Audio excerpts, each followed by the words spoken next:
Avascular necrosis of the hip represents one of the most challenging problems in adult reconstruction, where progressive osteocyte death leads to femoral head collapse.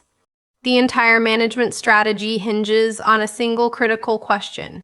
Can we preserve the joint, or has collapse already committed the patient to arthroplasty? This is a disease of younger patients peaking between 30 and 50 years of age, which makes the high failure rate of arthroplasty particularly devastating. 80 to 90% of untreated hips collapse within 2 to 5 years, and because 50 to 80% develop bilateral disease, always image both sides. The crescent sign on X-ray signals a subchondral fracture and imminent collapse. This is the critical threshold where joint preservation begins to fail. The mnemonic asepetzic organizes the diverse causes into a logical framework. Alcohol and steroids are the two most common identifiable causes, working through fat emboli and lipotoxicity mechanisms. Embolic causes like sickle cell disease obstruct the microvasculature directly, while trauma disrupts the retinacular vessels. Femoral neck fractures carry a 30% AVN rate. Remember that 30 to 40% remain idiopathic, and these patients warrant a thorough thrombophilia screen. Understanding the femoral head's tenuous blood supply explains why AVN occurs and why certain fractures are so devastating. The medial circumflex femoral artery dominates, providing 70 to 80% of supply through its deep branch. The posterior-superior retinacular vessels that run under the capsule and are torn in displaced femoral neck fractures. The artery of the ligamentum teres contributes minimally in adults, which is why disruption of the retinacular vessels is so catastrophic. The Fickat-Arlett staging system provides the treatment roadmap, with the crescent sign as the critical inflection point between stages 2 and 3. Pre-collapse stages 1 and 2 are amenable to joint preservation, with core decompression showing 80% success in stage 1. Once the crescent sign appears at stage 3, preservation fails in 70 to 80%, and stage 4 with acetabular involvement requires total hip arthroplasty. Steinberg refined the Fickat system by adding lesion size as a substage, which dramatically improves prognostic power. Lesions involving under 15% of the head do well with preservation, while those over 30% have poor outcomes even at stage 2. This size quantification helps guide the decision between aggressive preservation and early arthroplasty in younger patients.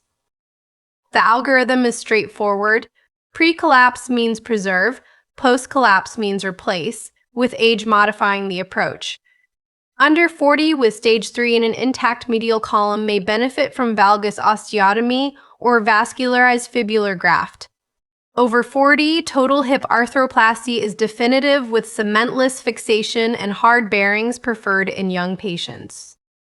Sickle cell patients require special handling with exchange transfusion and meticulous perioperative care. Core decompression works by reducing intraosseous pressure from over 30 millimeters of mercury to under 10, allowing revascularization through the drill track. The key principle is that it only works before collapse. Intact subchondral bone is essential. The lateral entry point above the lesser trochanter avoids stress riser weakening, and 6 to 8 weeks of protected weight bearing protects the channel during healing. The revision mnemonic captures why arthroplasty in AVN underperforms compared to primary osteoarthritis. Revision rates reach 15 to 20% at 10 years, driven by young age, high activity, and poor necrotic bone quality. Infection risk is elevated due to immunosuppression from steroids or underlying connective tissue disease, and osteolysis from polyethylene wear accelerates in these active young patients.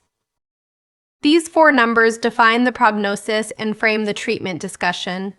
80% success in stage 1 falls to 60 to 70% in stage 2 and drops further with larger lesions.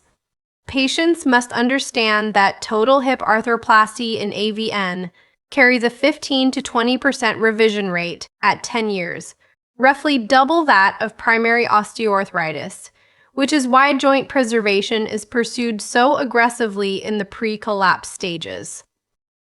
This is stage 1 bilateral AVN with normal X-rays and positive MRI findings.